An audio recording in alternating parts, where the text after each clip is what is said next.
ఉపమాక గర్భాలయంలో శ్రీ వెంకటేశ్వర స్వామి కల్కి అవతారమూర్తిగా దర్శనమిస్తాడు. గరుడాద్రిగా వ్యవహరించే ఈ క్షేత్ర ప్రస్తావన పలు పురాణాలలో ఉంది. ఉపమాక అనగా ఉపమానము లేనిది అని అర్థం.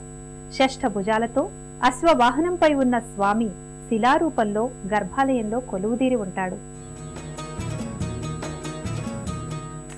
ఏకేన శంఖమపరేణ కరేణ చక్రం అన్యేన ఖడ్గమితరేణ ధనుస్సు బాణం పామే శ్రియం పరిధరం తురగాధిరూఢం పాయత్సమాం ఖగనగస్థిత వెంకటేశ.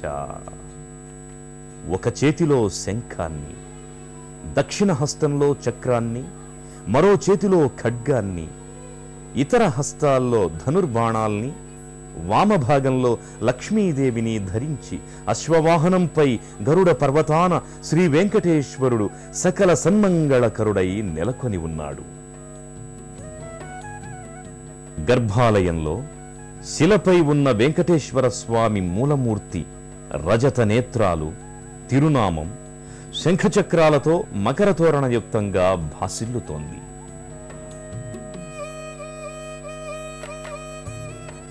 స్వామివారి హృదయస్థానంలో లక్ష్మీదేవి కొలువుదీరి ఉందనడానికి చిహ్నంగా ఒక పసుపు ముద్ద హృదయ భాగంలో ఉంటుంది.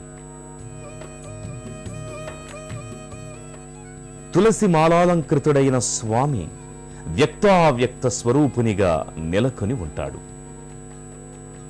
స్వామి మూల విరాట్ సమక్షంలో పలు సాలగ్రామాలున్నాయి. ఏకహస్తం కటించైవ వామే శంఖం చ నిక్షిపేత్ దక్షిణే చక్రహస్తంతు ఏకం వైకుంఠహస్తకం అలర్మేల్మంగ సంయుక్తం వెంకటేశమహం భజే.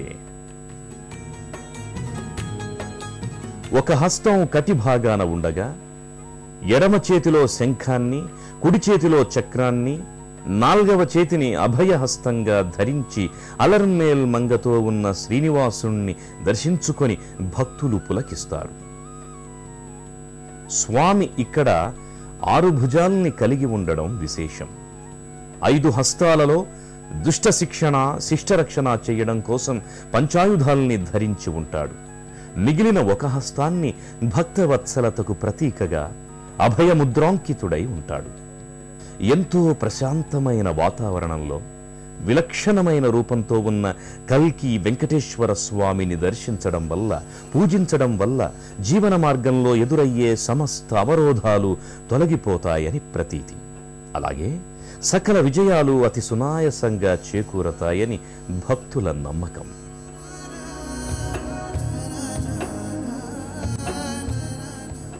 ఉపమాకల్లో కొండ దిగువన శ్రీ వేణుగోపాల స్వామి వారి ఆలయం ఉంటుంది. ఈ వేణుగోపాల స్వామి ఇక్కడ క్షేత్రపాలక పెరుమాళ్గా వ్యవహరిస్తున్నాడు. ముగ్ధమోహన సౌందర్యాతిశయంతో మురళీగాన లోలుడు, భక్తాభీష్ట వరదుడిగా వినుతుకెక్కాడు. ఉపమాక క్షేత్రంలో గరుడాద్రి పాదపీఠాన వేణుగోపాల స్వామి వారి ఆలయం ఉంది. సంపూర్ణ రజత కవచాలంకృతుడై దశావతార మకరతోరణయుక్తంగా వ్యత్యస్త పాదార బిందుడై మురళీ మనోహరునిగా వేణుగోపాలుడు ఇక్కడ దర్శనమిస్తాడు. గోపశ్రీ పరివేష్టితో విజయతే గోపాల చూడామణిగా గోవిందుడు సుందర సురుచిరమూర్తిగా తేజరిల్లుతున్నాడు.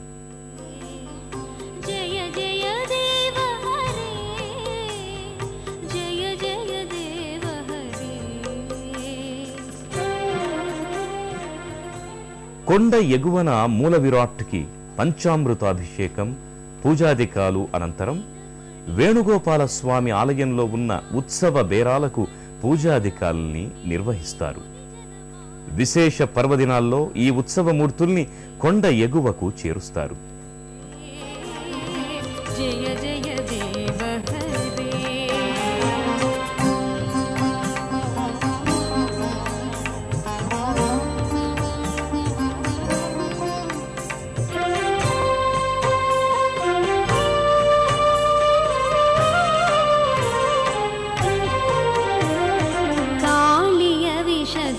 గంజన జనరంజన ఈ యదుకుల నళిన దినేశ జయ జయ దేవ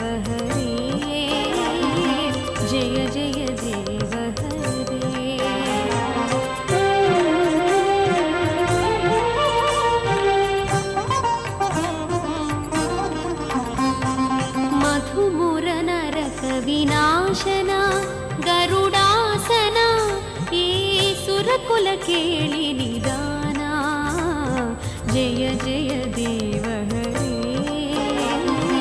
ಜಯ ಜಯ ದೇವ ಹರೇ.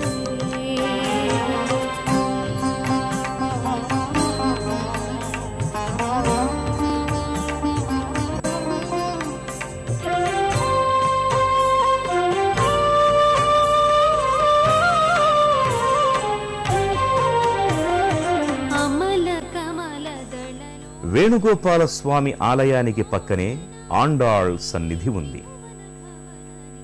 రజతాభరణాలతో స్థానక భంగిమలో పద్మంలో గోదాదేవి నెలకొని ఉంది.